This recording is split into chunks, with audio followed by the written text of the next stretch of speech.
इसलिए जो ग्रामीण पृष्ठभूमि से बच्चे आते हैं तो उनके अंदर हमेशा एक इन्फीरियरिटी कॉम्प्लेक्स रहता है कि हम हिंदी मीडियम से हैं, हम ग्रामीण क्षेत्र के हैं तो हम नहीं कम्पीट कर पाएंगे। सवाल मेरे मन में आ रहा था, क्योंकि सोशल मीडिया के माध्यम से हम लोग देखते रहते हैं। यूपीएससी का जब इंटरव्यू होता है तो उसमें क्या होता है ना, जो क्वेश्चन पूछा जाता है तो उसमें कुछ कुछ क्वेश्चन बहुत डिफ़िकल्ट होते हैं, कुछ कुछ डबल मीनिंग वाले क्वेश्चन पूछे जाते हैं।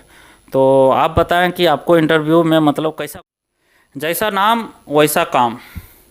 नाम है गगन और गगनचुंबी छलांग लगा के अपने निवास स्थान सरिया पहुँचे हैं। तो आप लोग से मिलाते हैं। सबसे पहले स्वागत है हमारे एक नए वीडियो में, और बहुत बहुत बधाई हमारे जो सरिया निवासी गगन जी हैं उनको, कि इन्होंने यूपीएससी 2022 जो कि सबसे टफ एग्ज़ाम माना जाता है भारत का, वो क्लियर करके 556 रैंक इनका आया है और उन्होंने पूरे गिरिडीह जिला का नाम रोशन किया। तो सबसे पहले बधाई आपका। धन्यवाद धन्यवाद विकास जी। तो आप लोगों को बता देना चाहता हूं कि जो गगन जी हैं वो यहीं से मैट्रिक दिए थे अपना, और यहाँ से फिर वो दिल्ली तैयारी करने चले गए थे। तो सबसे पहले तो आप हमारे दर्शकों को बताइए, जो इतना कठिन परीक्षा, तो इसमें कैसा आपका परिश्रम रहा? देखिए ये बहुत टफ़ एग्ज़ाम है। यूपीएससी इंडिया का सबसे टफेस्ट एग्ज़ाम माना जाता है। काफ़ी कम बच्चों का सिलेक्शन होता है, तो इसमें हार्ड वर्क तो बहुत करना पड़ता है। उसमें कोई दो राह नहीं है, कोई संदेह नहीं है कि बहुत हार्ड वर्क करना पड़ता है। उसके हार्ड वर्क के साथ साथ स्मार्ट वर्क भी करना पड़ता है, सही स्ट्रैटेजी लगानी पड़ती है, प्रॉपर गाइडेंस होना चाहिए और अपने आप पर विश्वास होना चाहिए, तब ये एग्ज़ाम निकलता है। गगन जी, जैसे कि 24 मई को रिजल्ट निकला जैक, मैट्रिक और इंटर का, तो बहुत ऐसे छात्र थे जो मतलब कि लेना चाहते थे। कोई मतलब मैट्रिक और इंटर के बाद सबका जो पढ़ने का जो पड़ाव रहता है वो मतलब प्रथम सीढ़ी मान के चलिए कि मैट्रिक और इंटर रहता है, उसी दिन आपका रिजल्ट निकलता है।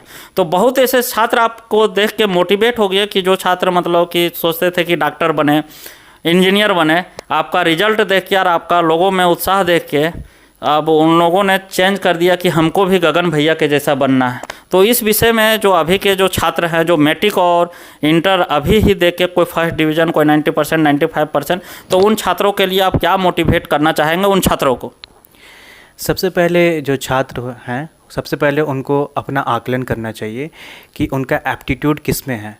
क्या वो डॉक्टर बनना चाहते हैं, क्या वो इंजीनियर बनना चाहते हैं, क्या वो लॉ करना चाहते हैं।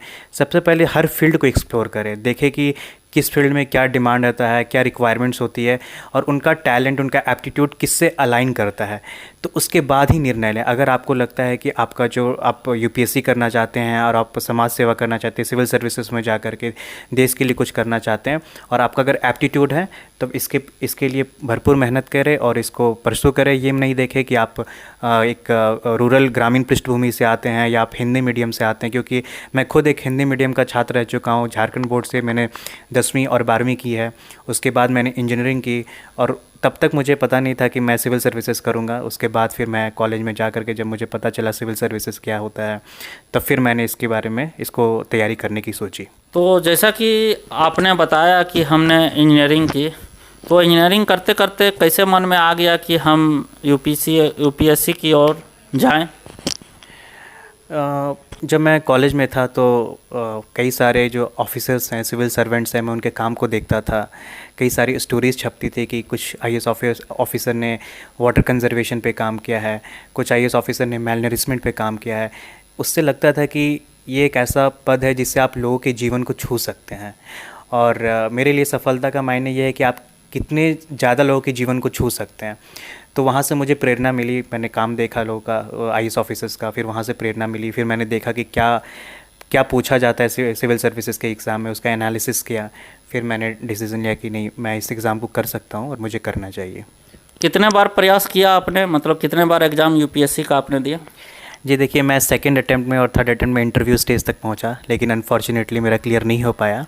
तो मेरा ये 5वां अटैम्प्ट था, तब जा कर के मुझे 556 रैंक हासिल हुई है। तो 5 बार आपने मतलब 4 बार आपने प्रयास किया, 4 बार में 2 बार आपने इंटरव्यू में पहुंचा, तो कभी ऐसा आपका मनोबल घटा नहीं कि बार बार हम नहीं मतलब इस मुकाम को हासिल कर रहे हैं? जी, बिल्कुल आपने सही कहा कि आप अगर इतनी मेहनत करते हैं और जा कर के गिर जाते हैं, फिर से इस यूपीएससी का एग्ज़ाम है कि अगर आप फाइनल में इंटरव्यू में आपका सिलेक्शन नहीं हुआ तो वापस से प्रक्रिया फिर से शुरू हो जाती है, फिर से आपको प्रीलिम्स देना पड़ता है, मेंस देना पड़ता है। तो ये काफ़ी पेशेंस वाला गेम हो जाता है। मैं बहुत निराश हो गया था, बहुत हताश हो गया था अपने, जब मेरा तीसरे अटेम्प्ट में नहीं हो पाया, खुद को झोंकने के बाद भी नहीं हो पाया। तो फिर लगा कहीं ना कहीं मेरे प्रिपरेशन में ही कमी रह गई हो गई। फिर मैं अपना एनालिसिस किया कि कहाँ मेरी कमी रह गई, फिर उस पर काम किया। तो फिर फाइनली भगवान की दया से और माता पिता के आशीर्वाद से मेरा सिलेक्शन हो गया। तो इसमें आप क्या संदेश देना चाहते हैं कि प्रयास करने से मुकाम हासिल किया जा सकता है? ज़रूर, प्रयास करने से एक ईमानदार प्रयास करने से आपको खुद का आकलन करना होगा कि आपकी कमियां कहाँ रह गई है।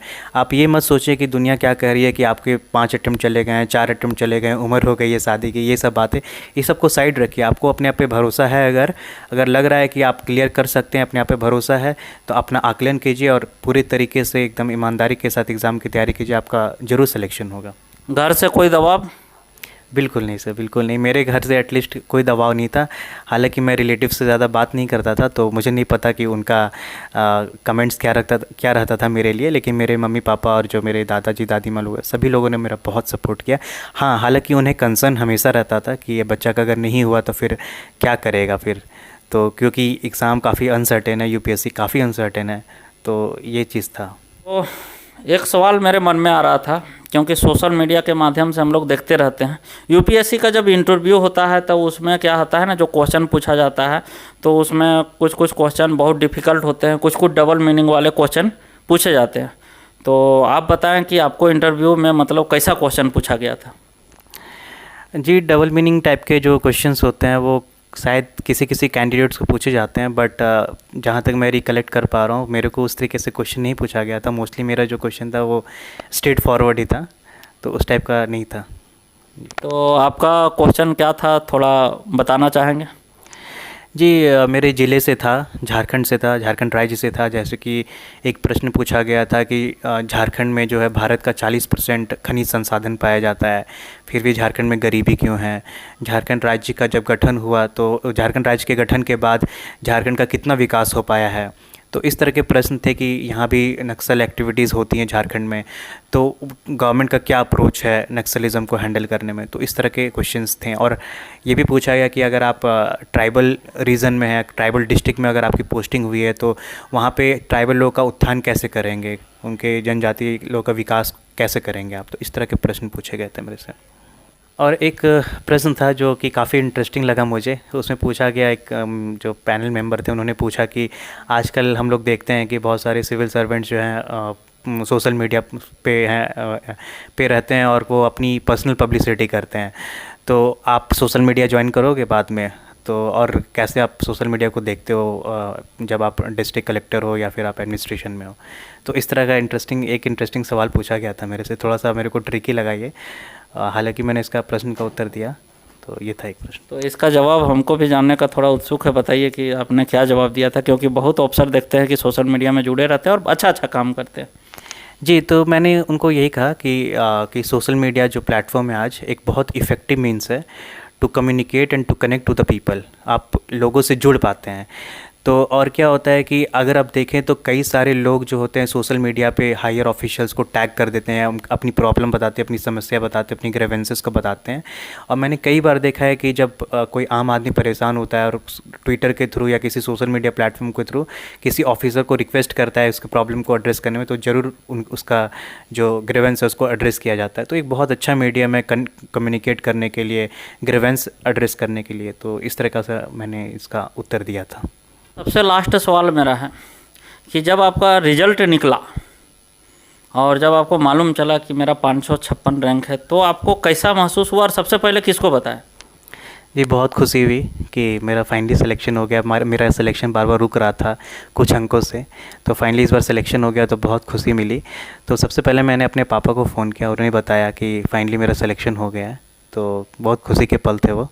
आप जितने भी मतलब स्टूडेंट मेरे चैनल के माध्यम से या किसी माध्यम से देख रहे हैं, उनको क्या आप सजेस्ट करना चाहेंगे? देखिए, मैं जो है ना हमेशा से ये महसूस किया हूँ कि स्पेशली जो ग्रामीण पृष्ठभूमि से बच्चे आते हैं, तो उनके अंदर हमेशा एक इन्फीरियरिटी कॉम्प्लेक्स रहता है कि हम हिंदी मीडियम से हैं, हम ग्रामीण क्षेत्र के हैं, तो हम नहीं कम्पीट कर पाएंगे। आप बिल्कुल ऐसा ना सोचिए, भगवान सबको इक्वल जीनियस दिया है, भगवान ने सबको इक्वल टैलेंट दिया है। अपने पे भरोसा रखें, बिल्कुल ना सोचें कि कोई इंग्लिश मीडियम का बच्चा है तो आपसे ज़्यादा होशियार है। आप बिल्कुल इक्वली कैपेबल हैं, अपनी क्षमताओं पे भरोसा रखें, मेहनत करें, सही स्ट्रैटेजी लगाएं और अपना आकलन करते रहें, हमेशा असेसमेंट करते रहें कि आपने कितना काम किया है, आपका कहाँ कमी रह गई है। और किसी भी ड्रीम को आप फॉलो करते हैं, चाहे आप लॉ करते हैं, लॉयर बनना चाहते हैं, डॉक्टर बनना चाहते हैं, इंजीनियर, अपना सही असेसमेंट कीजिए, अपने टैलेंट का सही असेसमेंट कीजिए और अपने आप पे आत्मविश्वास रखिए कि आप जो भी कर रहे हैं, आप अगर मेहनत कर रहे हैं तो आपको सफलता ज़रूर मिलेगी। तो बहुत बहुत धन्यवाद गगन जी हमसे जुड़ने के लिए, और हम आपको मतलब यही भगवान से प्रार्थना करते हैं कि आप जहाँ भी रहें, पूरा जिस तरह भी नाम रोशन किए हैं उसी तरह देश का नाम रोशन करें और उज्जवल भविष्य का मैं कामना करता हूँ।